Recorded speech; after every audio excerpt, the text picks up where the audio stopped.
Viemos à Diocese de Aveiro conhecer santuários totalmente diferentes dos outros, porque são réplicas de duas casas muito especiais, a de Éfeso, na Turquia, e Loreto, na Itália.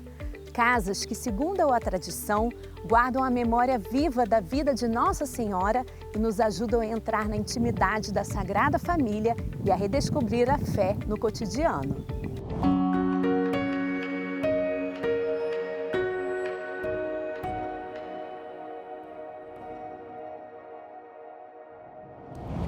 Há lugares que guardam grandes acontecimentos da história da fé, e há outros mais discretos, que revelam algo profundo, a vida escondida com Deus.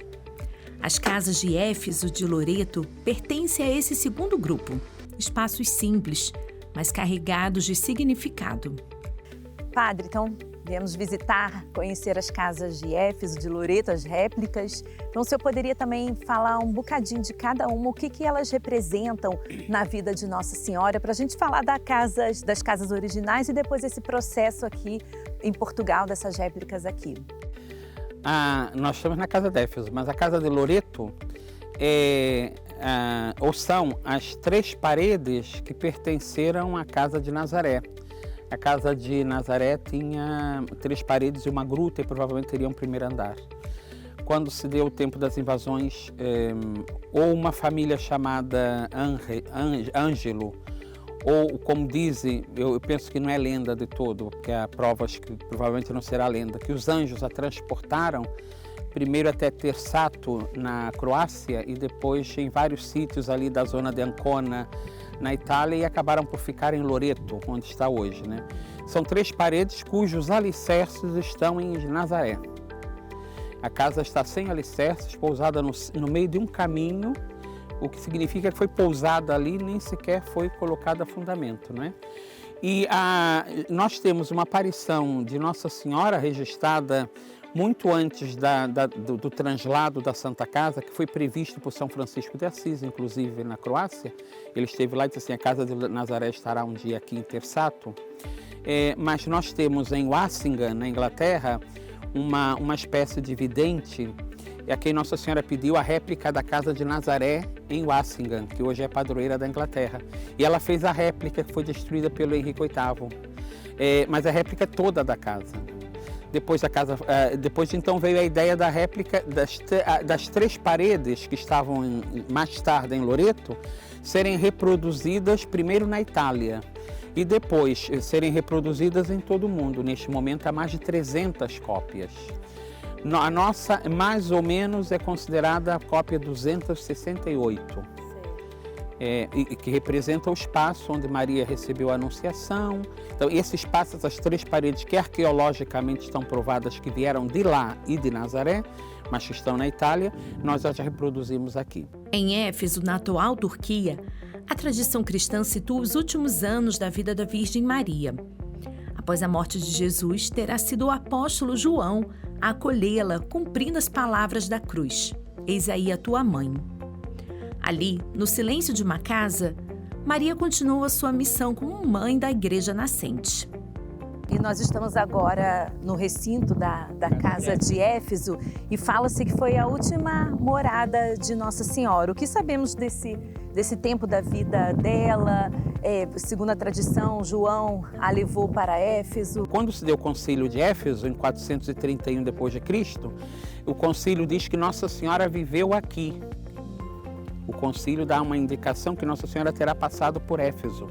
Então há uma tradição que São João terá levado Nossa Senhora e escondeu ela em lugares da perseguição, né? Primeiro numa gruta, depois numa outra gruta e mais tarde ele construiu uma casa para ela. Mas o que nós sabemos verdadeiramente é que Santa Catarina Emmerich, no século XIX, ela teve a visão dos últimos dias de Nossa Senhora. E então ela viu, sem sair da cama, né, uma mística, todo o espaço envolvente, a casa, como se situava, e uma freira, que se chamava só a irmã Maria Grancey, vivia em Esmirna, e teve uma ideia assim, pois, por que? Primeiro foram os sacerdotes lazaristas, depois foi ela. Assim, por que não vou ver se é verdade o que a Santa Catarina, naquela altura não era santa, né? Estava dizendo na sua obra. Ela foi e descobriu as ruínas da casa, descobriu com a paisagem, a fonte d'água, o castelo velho, tudo que ela descrevia, inclusive a árvore que está aqui, que era o plátano, que estava na porta da casa. Então nós fizemos aqui um plátano também. Então a casa tinha um plátano na porta, e a Santa Catarina nunca foi à casa, né?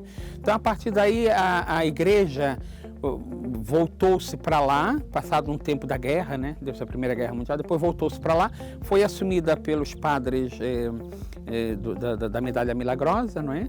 De São Vicente de Paulo, e a casa começou. Já era lugar de peregrinação ortodoxo há muitos séculos, ninguém sabia que era a casa, mas ali celebrava-se já a Assunção, e Santa Catarina sinalizou como o lugar da Assunção. É uma mistura de tradições que nós completamos com Santa Catarina Emerick, não é?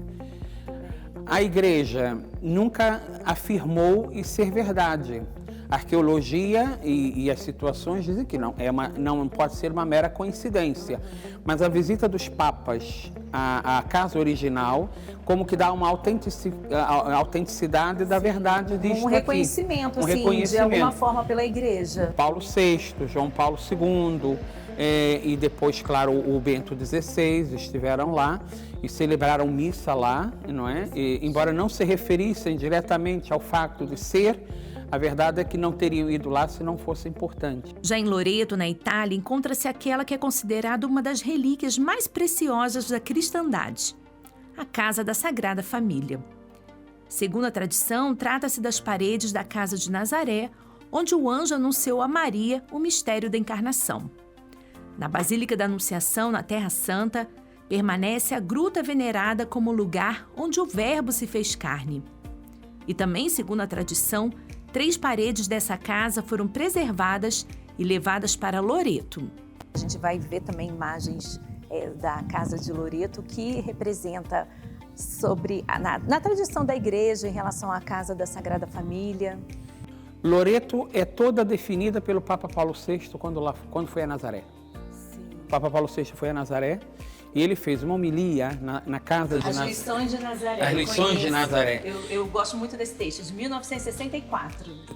Quando Paulo VI foi a Nazaré, ele deu a definição do que se pretende encontrar na casa de Nazaré e na casa de Loreto, porque são a mesma casa, embora com paredes separadas.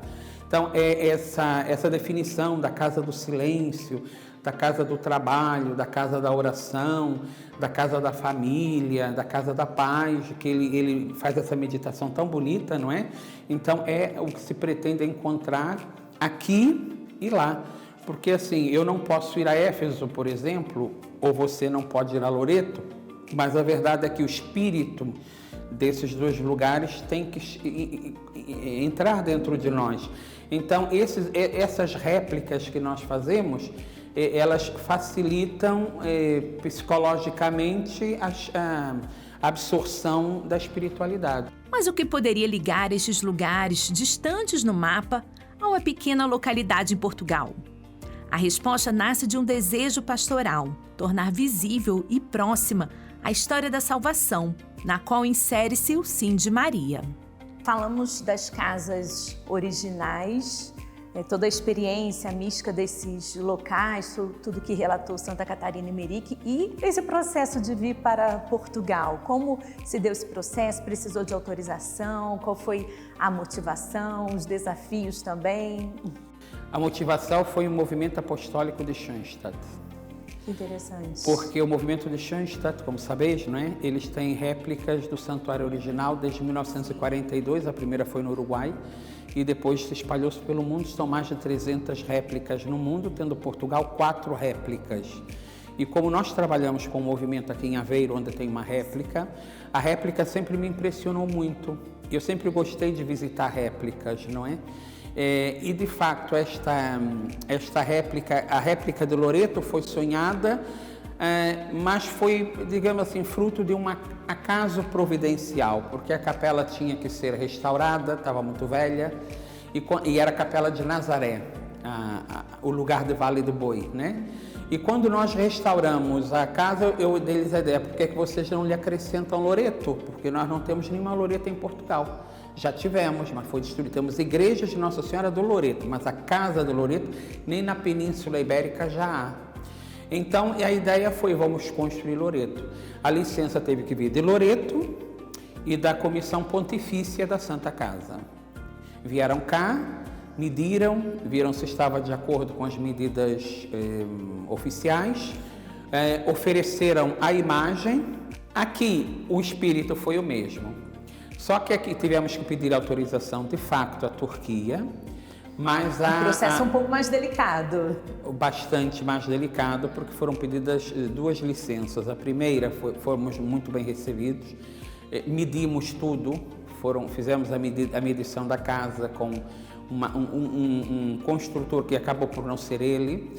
Depois voltamos lá com a casa com essas paredes já levantadas, com uma ideia também de notificar, mas já tinha mudado o poder político e também a organização da casa tinha passado para outras mãos, que não as mãos originais, que eram da família Grancey.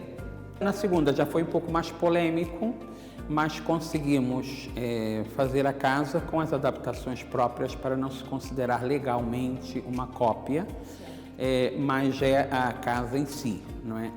Loreto já respeita as dimensões absoluta, tal qual. Absoluta. E esta aqui não. Algumas adaptações. Tivemos que fazer adaptações para que não fosse uma cópia. Nunca tiraria lugar da original, claro. Mas eles pediram isso, pediram que não querem uma cópia. Cópia já há, existe em Buenos Aires, existe no Rio de Janeiro, em Natividade, existe em Manila, adaptada, também existe, e existe uma outra nos Estados Unidos da América, e a nossa que é a quinta. A construção destas réplicas foi também um caminho de fé. Um processo marcado por desafios, decisões ousadas e sinais da providência que envolveram a comunidade. Existem algumas histórias bem bonitas no processo de construção das 2 casas, que o senhor poderia contar, assim, tanto de Loreto como aqui, que nós podemos perceber a providência de Deus divina, através de Nossa Senhora, não é? Não é um projeto meu, nem da equipe que trabalha comigo, que são muitos leigos, né? O projeto foi Nossa Senhora que sonhou. Lá em Loreto, o restauro da Capela Velha de Nazaré. Aqui foi uma ideia de fazer na paróquia da Moita o itinerário mariano. E por que itinerário mariano? Porque nós temos 16 capelas. E todas as capelas, incrivelmente, contam um mistério da vida de Maria. Faltava-nos, nesse itinerário que fizemos, cultural também, um local para a Assunção. Então nós pensamos assim, como fazer um local para a Assunção? Eu pensei, quero fazer a cópia da Casa de Éfeso. A gente pode, assim, claro, ter o nosso relacionamento com Deus, com Nossa Senhora, em qualquer lugar. Mas quando a gente está num templo, numa igreja, numa capela, se torna mais concreta a nossa experiência com a Virgem Maria, porque também tem essas histórias da comunidade que ajudou a construir. Então isso acaba sendo um símbolo muito forte de fé e da devoção à Nossa Senhora. Você sabe que essa casa é tão feita pela comunidade que veio as pedras. Quantas pedras você vir, de trás delas estão nomes. Porque as pessoas fizemos a missa do grafite e a casa foi toda grafitada por dentro e por fora pelas pessoas que se comprometiam em pôr a casa de pé. São pedras vivas, esta casa é uma pedra viva. Literalmente.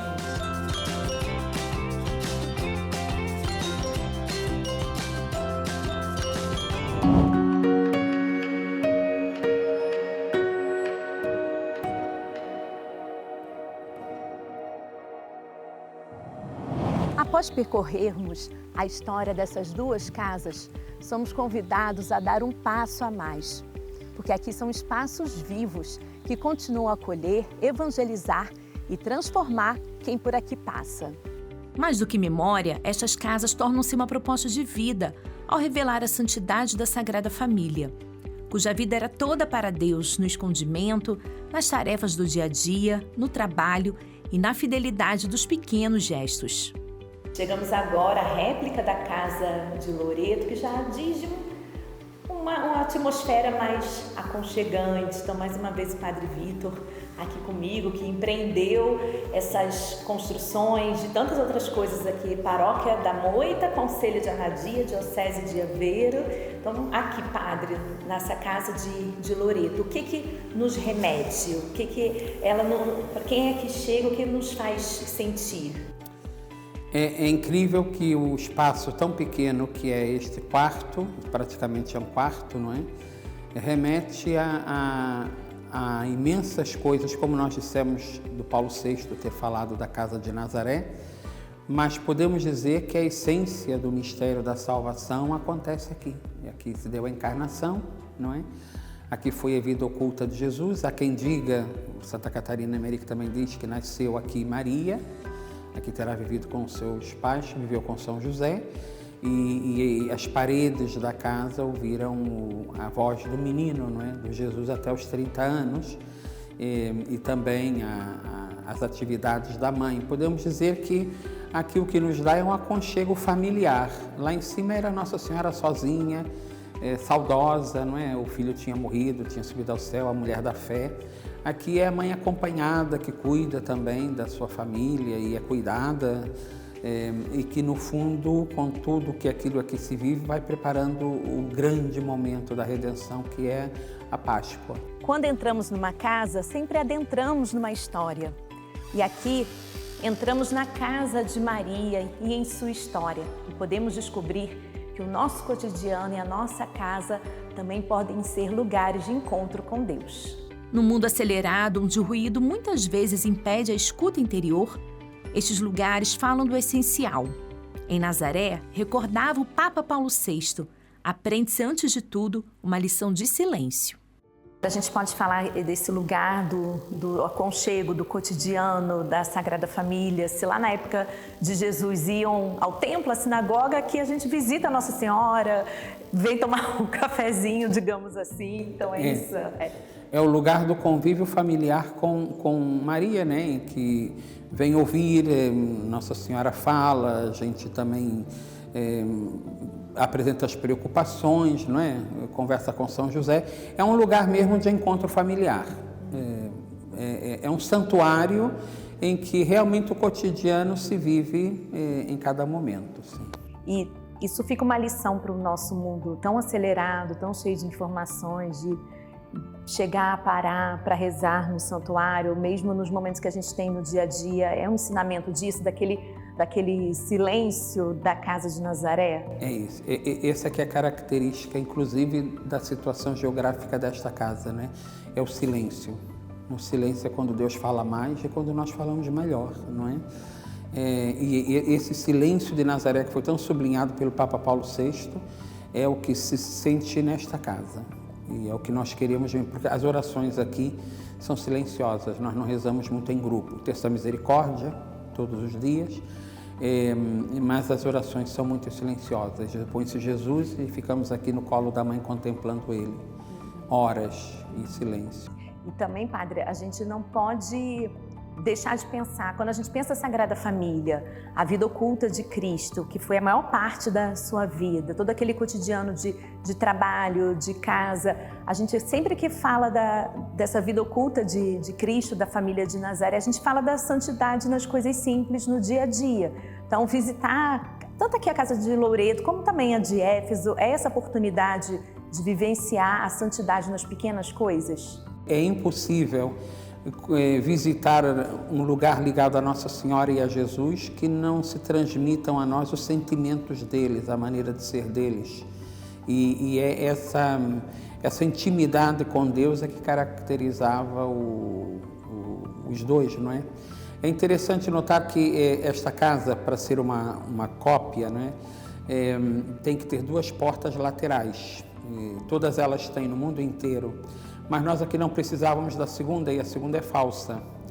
Veio aqui um poeta que não entendia nada de Loreto, e veio ver e achou graça, e perguntou o que era aquela porta ali falsa. E eu disse assim, é uma porta.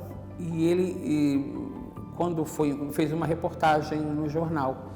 Então, no jornal, ele escreveu assim: e na casa de Loreto tem uma porta misteriosa que abre para o quarto da Virgem, mas onde nós não podemos entrar, porque nele se celebra o mais sagrado da intimidade dela com Deus. E nós pegamos nessa afirmação dele e colocamos ali na porta, naquele quadro. Não é verdade que aquela porta seja isso, mas que é o espírito desta casa, é aquele, nós vemos aqui para entrar na intimidade de Maria, naquilo que ela tinha mais sagrado com Deus e que viveu dentro dessas 3 paredes. O senhor poderia retomar assim, a história, quem vai nos acompanhar também, para como o que se conta da tradição da casa de Nazaré até Loreto? Um dia, Nossa Senhora terá aparecido em Wassingham. Eles foram então a Nazaré e copiaram a casa. A casa foi feita em Wassingham. Mais tarde, o Henrique VIII destruiu até a raiz, naquelas coisas que ele fez, né?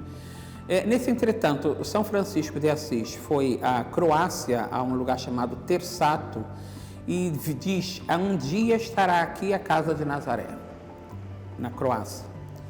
E depois de Tersato, aconteceu que, de fato, os anjos, dizem que foram os anjos, trouxeram a casa e pousaram na Tersato, como se estivessem cansados da viagem. Ficou lá 3 anos, e depois de 3 anos, pousou em quase 4 lugares, hoje devidamente identificados, da cidade de Ancona, e acabou por ficar no monte de Loreto. Uns dizem que é por causa do Loreto, outros dizem que é por causa da dona que tinha uma ligação com o nome Loreto.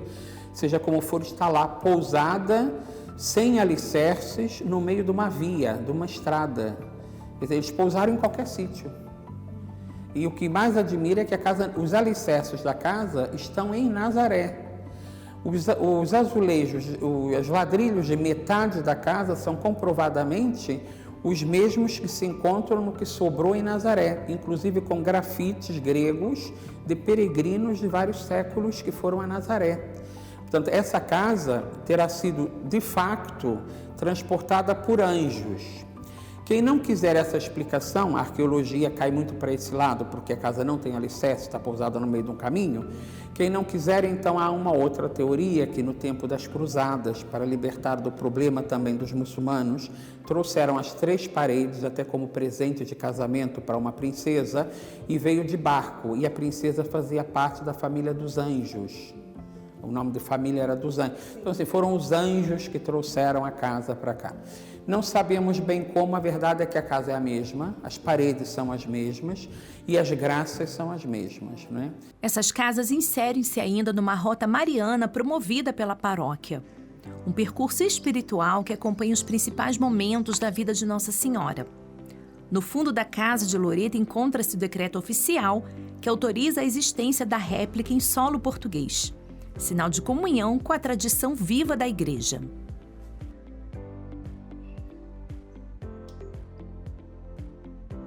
Falando também dessa parte externa aqui da igreja, diferentemente lá de Éfeso, que tem aquele recinto, aqui não tem. Mas o que tem aqui no externo aqui das paredes da igreja? Porque aqui a ladainha de Nossa Senhora, chamada lauretana, hoje há várias ladainhas, né? Mas a ladainha oficial, a tradicional, a clássica, é chamada lauretana, está ligada a Loreto.